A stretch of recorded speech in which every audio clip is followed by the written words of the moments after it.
FSN Radio. It's all about what's next. Go to financialsurvivalnetwork.com and sign up for your free weekly newsletter. You'll also get 3 free reports. The Financial Survival Network. It's all about what's next.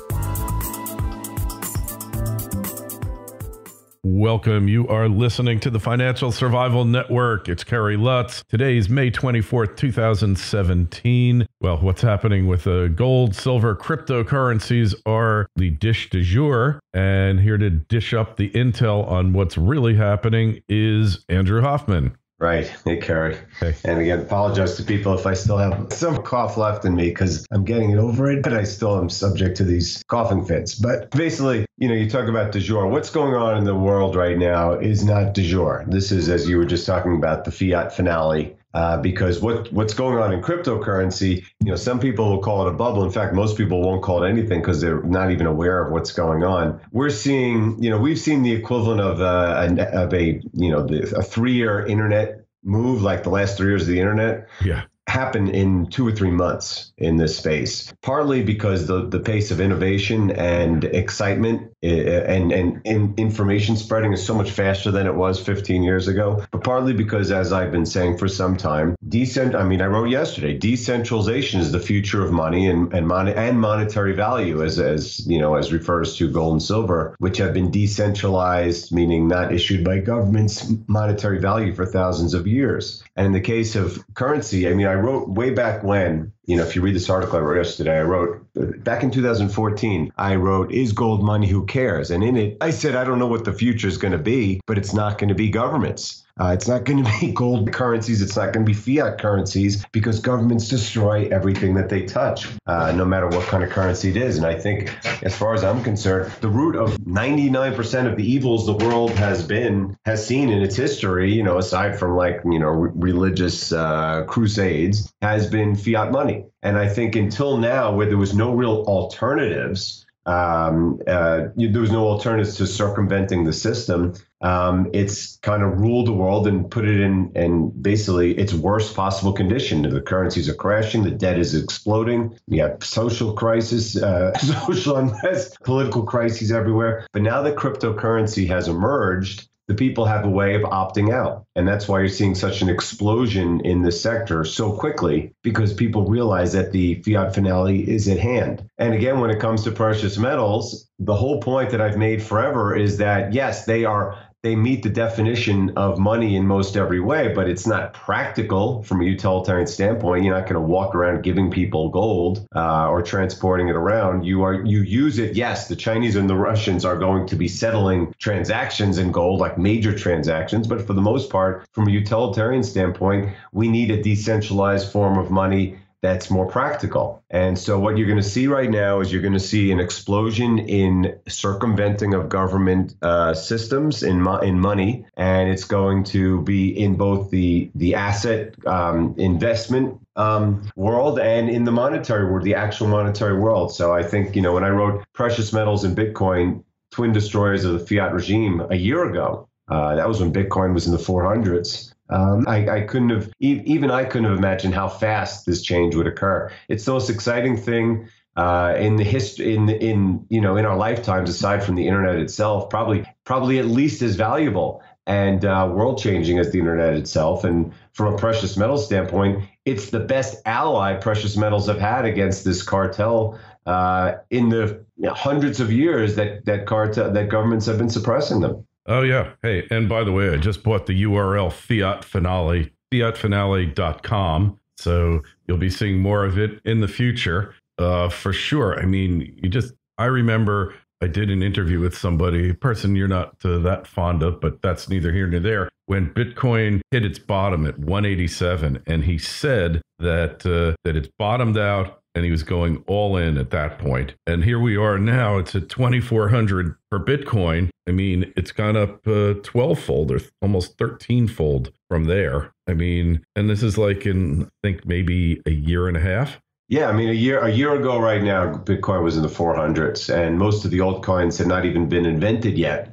Mm-hmm. There was only really a handful that even existed. So yeah, while there is some speculation out there and, just rampant bubble-like movement, the movement itself is not a bubble at all. The movement is the movement toward replacing the fiat monetary system, and people realizing with the backbone of Bitcoin is people realize that it really is stable and has monetary properties, that this can be done on a worldwide basis. You're seeing exploding demand. Particularly, you have cases like India and Venezuela are real poster children of where it's needed, but it's everywhere. Everywhere people are scared of fiat currencies. They're scared of it in Greece. They're scared of it in Turkey, in Brazil, in South Africa, in Canada. I mean, you have basically a record low in the Canadian dollar, the Mexican peso, the Australian dollar, the euro. The euro may not even be around. They dodged a bullet in electing this moron puppet, but that'll just kick the can a little bit more. In fact, if you look at the news today in Spain, I mean, Kerry, has there been a single person aside from me who's been talking about the Catalonian secession? No, nobody. Right. Nobody.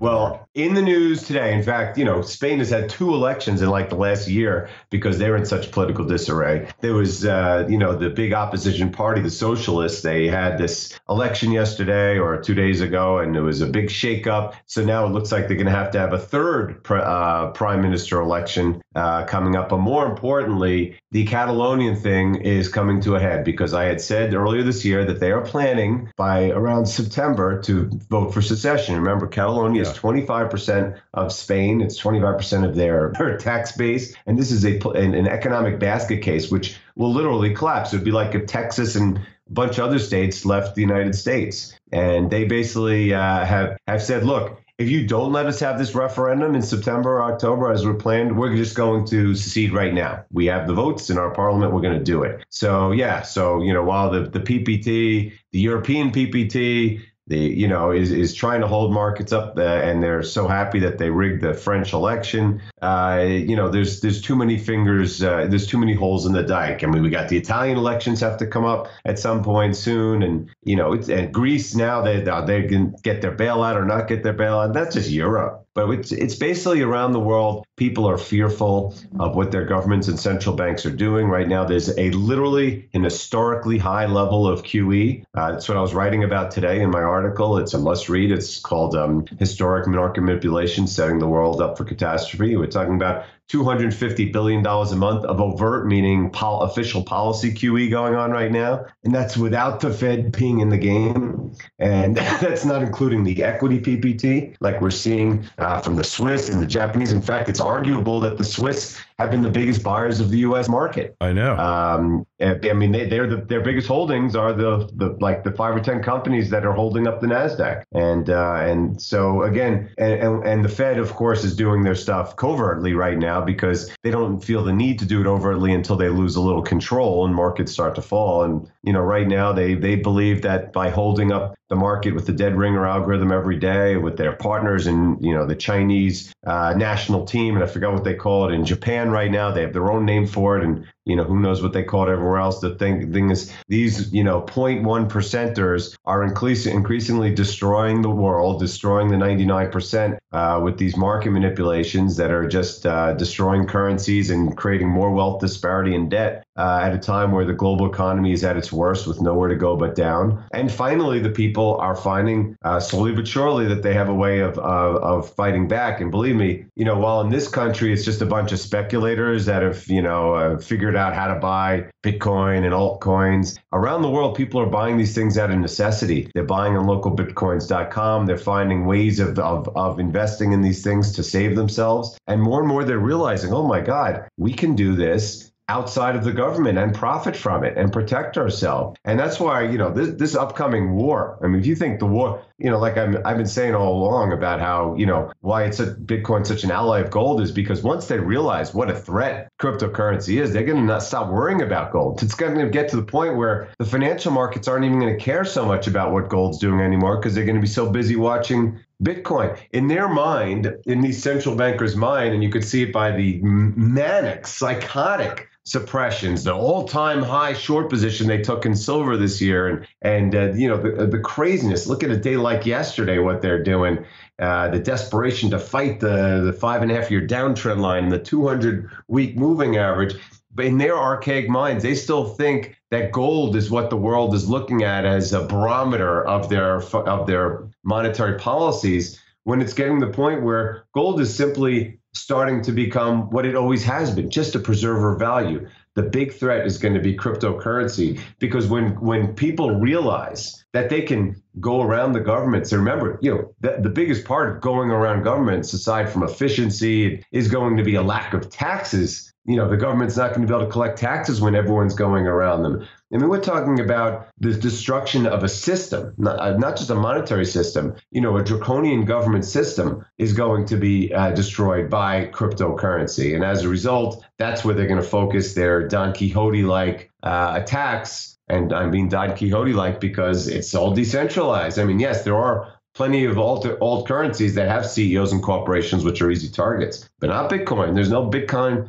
Incorporated. There's no CEO of Bitcoin. There's no headquarters of Bitcoin. You can shut down Coinbase. They'll laugh at you. They pretty much shut down the Chinese exchanges, meaning you can't withdraw Bitcoin. But you know what? People buy it somewhere else, or they go to Japan, or they go to Korea, or they go to places where it's favored. In fact, much of the second and third world is going to embrace cryptocurrencies, because it's going to give us stability that they never had in the monetary system, and put them on a level playing field with the Western powers that have destroyed them. The U.S. dollar has been the most destructive. It's been more destructive than the nuclear bomb, in that the U.S. government has printed it ad infinitum and sent it around the world and caused inflation. And these third and second world countries and many first world countries just can't fight back. Right. Now they could fight back, and their people can fight back. And as a result, it's going to be a changing paradigm like nothing we've ever seen before. And the other side of it, of course, is that people are going to switch how they protect assets. We have historically, as I said, these historic market manipulations have created the highest valuations in the history of mankind in financial assets. And by highest valuations, I mean the most overvalued. And at the same time, the real assets like gold and silver have never been more undervalued. So you're going to see a massive change in where people are investing for value and for protection. Hey, so Andy, a couple of questions about cryptocurrencies, since you are an authority on the topic. Number one, you've got these cryptocurrencies are breeding like rabbits. Are there going to be some that succeed and some that fail? And are the failures going to bring down these successes? Well, I think, people want to, and I say people, the handful of people that are even watching this stuff. And that's what's so crazy. Because believe me, there's plenty of people in Venezuela watching, but in America, and China, the only people watching right now are financial people, and barely so. Because like I said, Bitcoin has silently gone from, $200 or $300 2 years ago to where it is now. But most of the move has been in the last few months. Right. And the altcoins, meaning the equivalent of the other .coms, most of them weren't even in existence until 3 or 4 months ago. Yeah. So, but in this country, almost everyone that's watching is just in the financial community and barely watching, meaning like they probably have just started watching a few weeks ago. I'll bet you only a handful even know what Ethereum is right now. That's the number 2 cryptocurrency, let alone Litecoin, the number 3, and any of the other ones. And so, but the people in that space and in my world, where I guess you could say in the crypto alt universe, want to believe it's going to be, quote, like the NASDAQ. And I tried to describe it as, yes, there should be, you would think that there'll be some Amazons and eBays and Googles, although Google wasn't even part of that. Let's call it Amazons, eBays, and what's another one? Yahoos, right? Even though Yahoo ultimately was defeated. Tanked. And then you're going to have a whole bunch that are going to fail, like 95% of them.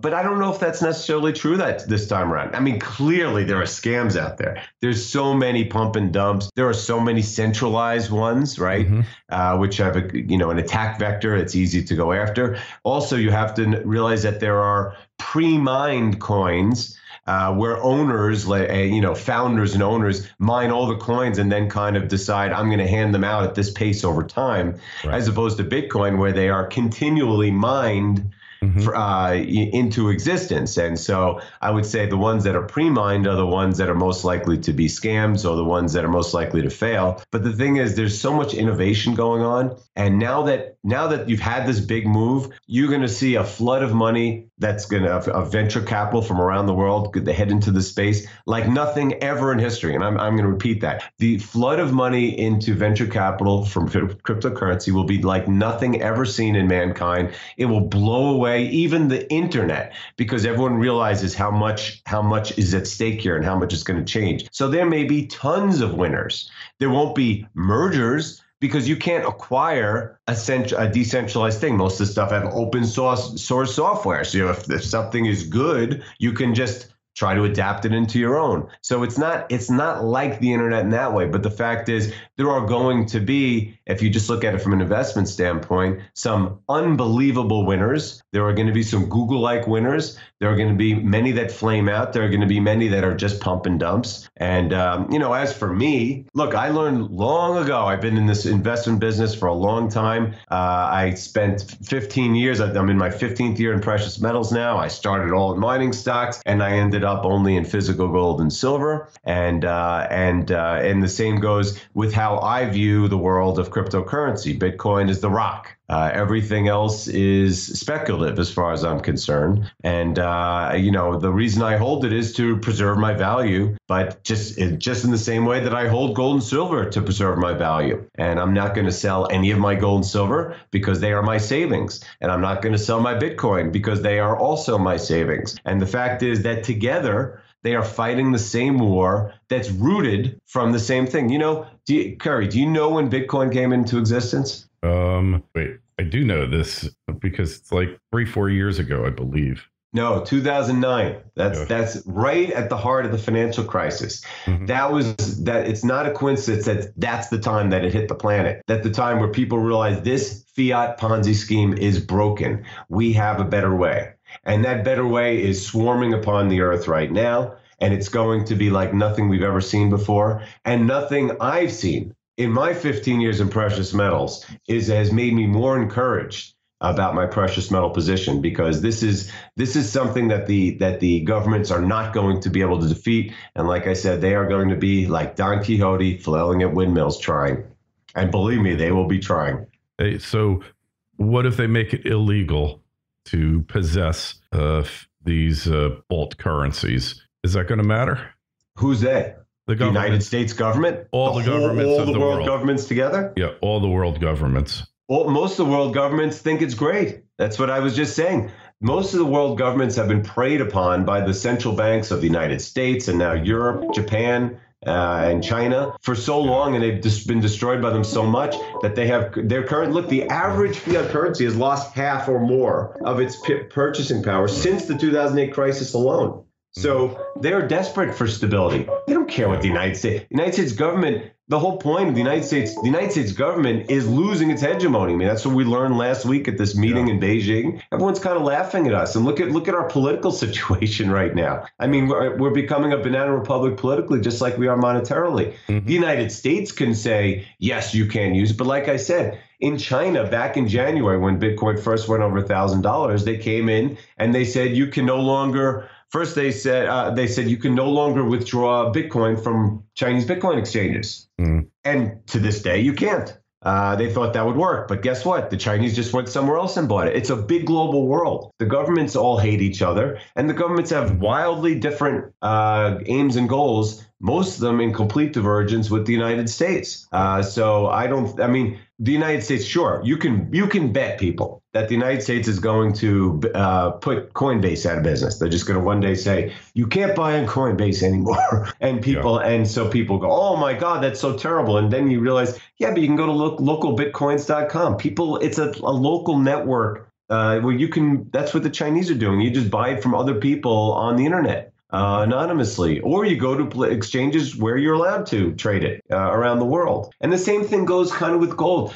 People have been forced into buying it in a centralized manner. I mean, the financial community has with GLD and the COMEX. Those things are going to blow up at some point for different reasons, because people just don't use them anymore. They voluntarily won't use them anymore, as opposed to being told the government wants you to use them, but people just won't because they're rigged. And with these things, the government will say you can't use them, and people say, great, then we'll go somewhere else, because somewhere else is where we're going to, we can do that exactly what the exchanges did, but without the fraud. Yeah. So yes. Believe me, there's going to be many crashes ahead in crypto. Any day now you can have that first scare. And again, the first major scare is going to come at the same time when there's a crisis. I mean, as I said, I wrote that audio blog a couple months ago, the most overdue financial crisis in history, because governments literally will not allow a crisis now. They are manipulating markets. That's what I was writing about today. Last night, China was downgraded by Moody's to 2 rungs from junk.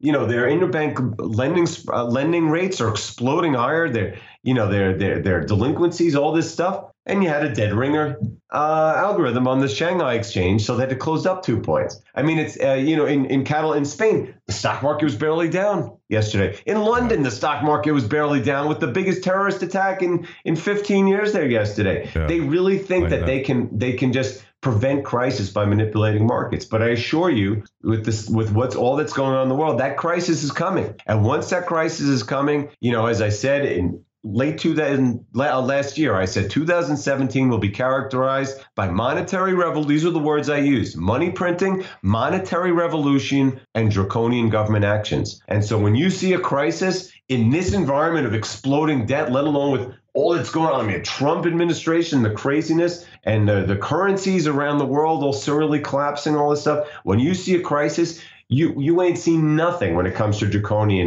government actions. And one of the first things that they're going to do is go after crypto, because when you see that crisis, gold and silver are going to soar. Crypto will go absolutely berserk, and then government's going to feel the threat. And then they're going to make the fatal flaw of attacking it, like saying we're going to close Coinbase and stuff like that. And that's just going to take this war to the next level. And that war is going to be lost by the powers that be. This is a world where the 99.5%, because of technologies like cryptocurrency and social media, is gaining the upper hand. And that's why they've been winning some of these elections, like getting Trump in office. And that's why ultimately, armed with technology like cryptocurrency, they're going to deliver some fatal blows in the not too distant future. Interesting. Well, hey, wanted to talk one more question about ICOs. Tell us what that's all about and what's going on with it now. Right. Well, an ICO is an initial coin offering. It's basically an IPO,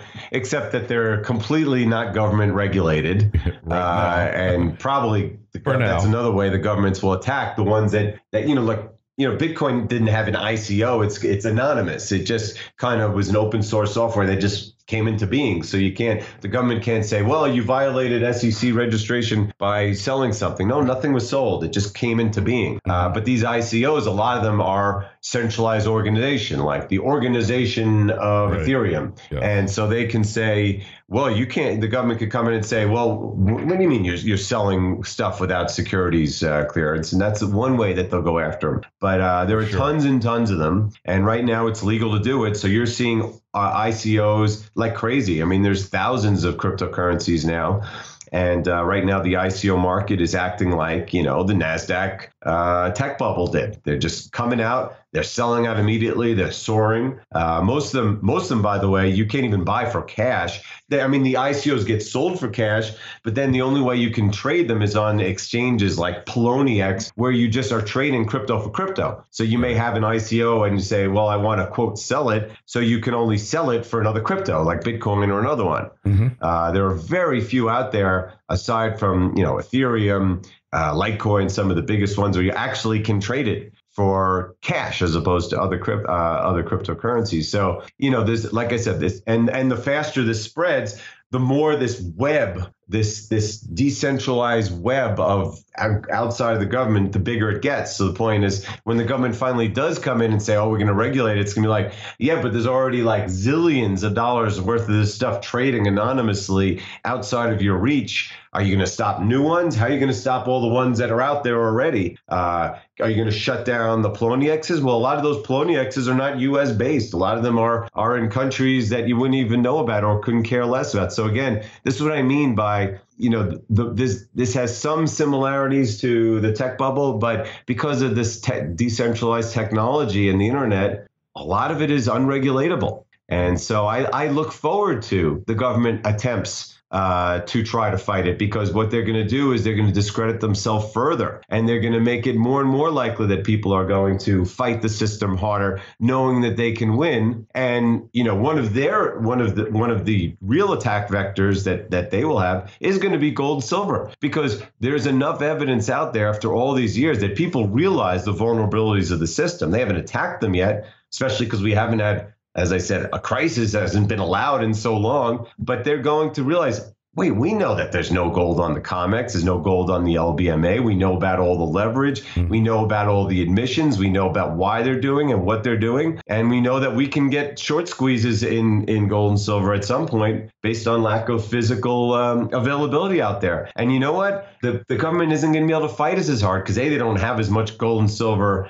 ammunition to fight us with, and B, they got other battles to fight. It's like Napoleon, or what's his name? Hitler going to fight the Russians and leaving himself vulnerable on the Western Front. So, I look forward to this war to end all wars, the Fiat finale, really taking place. And frankly, if it weren't for cryptocurrency, who knows how much longer it would be before we get this crisis, and how much longer they can hold things in check just by, we'll do a dead ringer on the Dow every day. We'll do a 2:15 a.m. and a 10 a.m. on gold every day. And we'll just say everything's great. And the Fed will just keep saying the economy's great and no one will care. No, now they got real wars. Yeah. And the biggest part of that war is going to be the fact that, look at our deficits exploding and our debt, and we need tax revenues. Well, what happens when people start taking compensation in cryptocurrency and not paying taxes on it? That's going to be a dramatic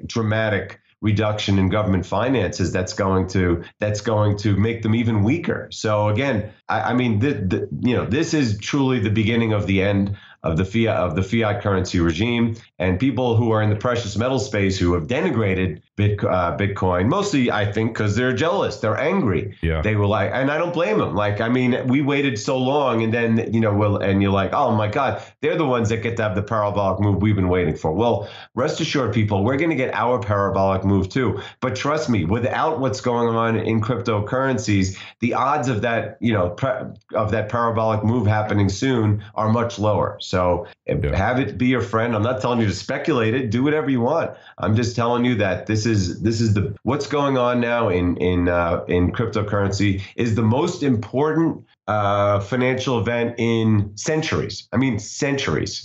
It's interesting. And we really are in the midst of historic times. And this is just one example of it. Technology being our master and technology being our savior. Hopefully it will be the latter and not the former, or maybe it'll be a bit of both. I don't know. Anyway, check out Andy's work over at milesfranklin.com and make sure you subscribe to his daily newsletter and frequent audio blogs. Questions, comments, kl@kerrylutz.com. Email us there. You can also tweet us at Kerry Lutz. And the Facebook page is Financial Survival Network. And Andy, the Fiat finale is coming soon, the grand finale of all finales. And I guess we all need to be prepared. We'll talk to you next week. Yeah, I look forward to it, Kerry, as usual.